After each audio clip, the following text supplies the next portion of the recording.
Why does God frustrate my efforts to serve Him? That is the theological question that we are going to be examining in this demo video. And so we have our question, we've asked it. The next thing we want to do is we want to understand our question better. So this question has arisen from life circumstances, so I should be aware of that, and most likely stems from either confusion or maybe even distaste. It might be that I am really frustrated, and that's why I'm asking the question.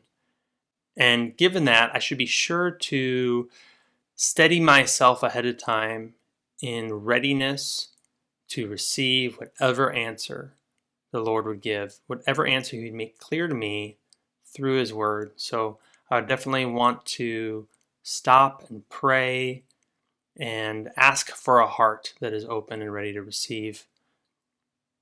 All right, next we write it down. I've already done that, obviously. And then finally, we want to reshape our question to make it more clear, make it more searchable. And the first thing I want to do with it is I want to make it general. This would be a me-centered question. Why does God frustrate my efforts?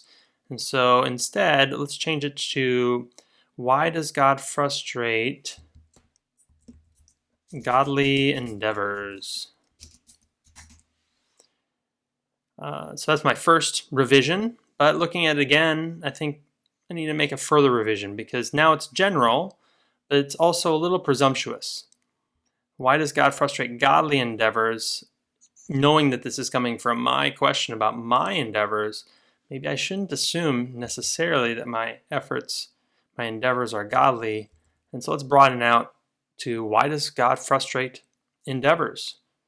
And we might find that He only does that if it's ungodly, in which case I need to take a look at myself. Okay, so now we have our reshaped question, and it's time to think about searching. Number one, we want to choose which words from our question are going to make the most sense to search. And so I think the obvious one here is frustrate. The word endeavor might appear in one of the Bible translations on Biblearc, but it's not going to appear very often. More often, it's going to describe the endeavor that's being taking place, but the idea of being frustrated, I would expect to appear. And so if I start my searching and see all the searches I'm going to get to in a second here, but if I start with frustrate, I can see it gives me 9 results. So that's a good start. The first modification I'm going to make on it, though, is pretty obvious, and that is just putting an asterisk at the end so that it's going to cover both frustrate, frustrating, frustrates, frustrated. And so that increases my hits to 29 verses. And so we're making good progress. Number 2, I want to think about synonyms. To maybe broaden this out a little bit, 29 is not a bad number of results, but I might be missing some things here. So let me think through other words or ways to describe the same idea. And one I came up with was the word thwart. And so you can see there I get 37 results when I add in this slash to say I want either this word or that word, and then have thwart with an asterisk, again in case it's thwarted, thwarts, some other form of that word. Finally, I think about the positive side of how might the Bible express when God doesn't frustrate someone's endeavors, their efforts. We might call that reaping. I certainly know that that's a biblical imagery that's used repeatedly, and so I might add on to my search or reap. The problem is that now I've jumped up to 102 results, and so I need to think hard over whether I can handle that many results in the time I have to investigate this question or not, and I might have to take off reap as a little bit more tangential of an idea. But there's another solution as well, and that's when we move to our third point and think about where in the Bible should we search for this. I think for that final term, for reap, we really only need to look in the New Testament. This is coming out of just my Bible reading knowledge, that concept of sowing and reaping, not that it never appears in the Old Testament, but as a metaphor, I'm pretty sure that it gets the focus in the New Testament.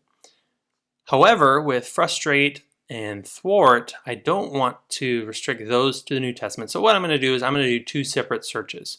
I'm first going to search for just frustrate and thwart throughout all the Bible. And then afterwards, I'll search for reap in the New Testament alone. And with that, now it is time to begin looking through our search results. For this first search, I'm on the lookout for verses that have God doing the frustrating. Certainly, you're going to always have results that are irrelevant to your question. You need to learn to sift through them and find the ones that are relevant. And so as I begin looking, I'm going to jump to the verses that I found. I looked at this ahead of time just so that this video won't be excessively long. And the first one I come to is Deuteronomy 28:20. It says, "The Lord will send on you curses, confusion, and frustration in all that you undertake to do, until you are destroyed and perish quickly on account of the evil of your deeds, because you have forsaken me." And the context here would be the pronouncement of curses, the warning of curses that will come upon Israel should they forsake the Lord, should they ignore his commands and do evil. And so there's certainly one answer to my question. At times, God brings frustration as a punishment for sin.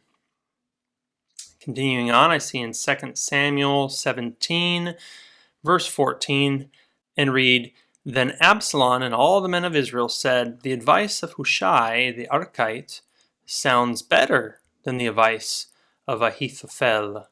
Now the Lord had decided to frustrate the sound advice of Heithophel so that the Lord could bring disaster on Absalom." So this one would definitely require looking at some context, but I'll just fill you in.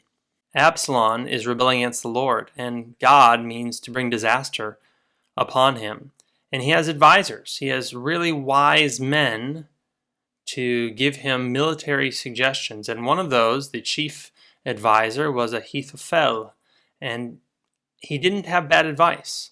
You'll notice here that the Lord is frustrating the sound advice of Heithophel. Absalom, in terms of just being successful, should have listened, but because of God's purpose, because God meant to bring disaster upon Absalom, he frustrated the successful reception of Ahithophel's advice. And so in this case, we see that God is, he's accomplishing his purpose in somebody else by frustrating the work of Ahithophel. Interesting. Continuing on, we see in Nehemiah 4:15, "When our enemies heard that it was known to us and that God had frustrated their plan, we all returned to the wall, each to his work." In the context, those who've returned from exile are looking to build up the wall in Jerusalem, but their enemies have mounted an attack against that purpose. But thanks be to God, he frustrated their plan. So in this case, God is frustrating a plan because it's the plan of the enemies of God, of the ungodly. This is not too different than what we saw in Deuteronomy 28 about the frustration that comes as a result of disobedience. Here it's frustration that results from being ungodly and from being opposed to God's purposes. We see that same sort of thing in Job. He's frustrating the devices of the crafty. The advice of the cunning is quickly thwarted. But then we see something a little bit different in Job 42, reading, "I know that you can do all things." This is Job speaking to God. "And the no purpose of yours can be thwarted." And so, using a little thinking with regard to this verse, I can infer that if my purpose, if my endeavor is being thwarted, if it's being frustrated, then clearly my endeavor is not God's. At least not at that time and not in that place, because the purposes of God's cannot, no purpose can be thwarted. I'm going to look for just the verses that make a fresh point. Several of these verses reiterate things we have already seen. But in Proverbs chapter 15, we see something new. It says, without consultation, plans are frustrated, but with many counselors, they succeed. So perhaps my endeavor is being frustrated because I did not seek out counsel. Ecclesiastes gives us another reason, and we see it in several of the verses in Ecclesiastes that basically life is frustration. With great wisdom comes great frustration. All day long his work produces pain and frustration. All their days they eat in darkness with great frustration. And this is not talking about the evil per se, but simply the predicament of mankind. Now, we might be tempted to discard it because Ecclesiastes is such a strange book, but this point is reiterated down in Romans chapter 8 when it says, the creation was subjected to frustration, not by its own choice, but by the will of the one who subjected it. And so with the fall of man into sin, creation was subjected to frustration. And then finally, in 1 Thessalonians 2:18, we see one more point. It isn't exactly answering our question, but it may be showing that our question is not quite perfect. It says in 1 Thessalonians 2:18, for we, that's Paul and the traveling apostolic band, we wanted to come to you. I, Paul, in fact, tried again and again, but Satan thwarted us. So here Paul, the apostle of Jesus, on his missionary endeavor, his good, godly missionary endeavor, meant to get to Thessalonica again and again, and each time was frustrated. But it wasn't God frustrating his efforts, at least not directly. It was Satan that thwarted him. So coming back to our question, I'm going to scroll down here. Well, first I'm going to answer it simply with the sentence, for a variety of reasons. Clearly, from what we've seen so far, there's not just one reason why God frustrates an endeavor. There are a variety of reasons, and we saw several of them, which I'm going to now bring up on the screen. So number one, because of ungodliness. Maybe my effort is being frustrated because of some ungodliness in me. Two, to accomplish his purpose in someone else. Maybe God's doing something else that includes him putting the pause on my success. He has that prerogative. Three, maybe it's because the endeavor is not his. Again, it might be a good endeavor. It might be a purpose that God genuinely approves of, but doesn't mean that it fits into his good providential plan at this moment. Or perhaps it's due to a lack of counsel in the endeavor. Did I get going on this without seeking out wisdom from my brothers and sisters? 5, perhaps it's as a part of the futility of the fallen world. It might just be as simple as that. I'm frustrated because this world is frustrated. Or perhaps it is actually Satan who is frustrating my work. And so now let's search the other term we wanted to look at, and that was reap, but only in the New Testament. And so you can see we get 23 results, and I want to look at 3 of them. In John chapter 4, verse 38, we read Jesus speaking to his disciples, I sent you to reap that for which you did not labor. Others have labored, and you have entered into their labor. The context here is the woman at the well, and you have a whole bunch of Samaritans that are going to come out ready to hear about the kingdom of God. Now, what's interesting about this verse and what it adds to our answer is that if others have labored, but it's the disciples who are reaping, that would seem to indicate that those others probably felt frustrated in their work. They didn't see the fruit of it. The disciples later came and saw that fruit. And so we learn here that God is pleased oftentimes to bring fruitfulness together out of an effort made not just by one of his children, but by an array of them. Or if I scroll down to 2 Corinthians 9:6, I see another possibility. He says, the point is this, whoever sows sparingly will also reap sparingly, and whoever sows bountifully will also reap bountifully. Now the context here has to do with giving, but it's being based upon a principle that's certainly relevant for our question. And so it might be that my efforts, my endeavor, my ministry service that I'm trying to render to God is being frustrated because I'm not putting that much effort into it. I might be sowing sparingly, and as a result, reaping sparingly as well. But perhaps not.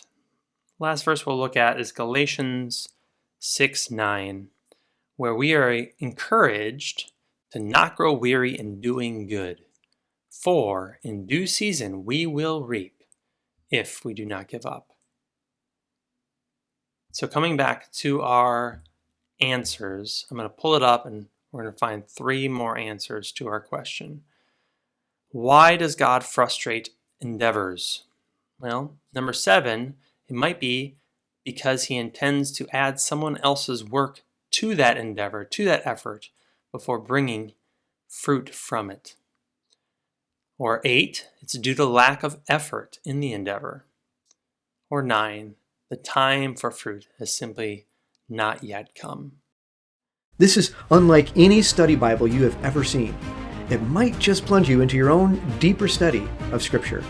Go to Biblearc.com, the shape, not the boat, to download the Study Bible app and join the expedition as we explore the breadth and length and depth of Scripture.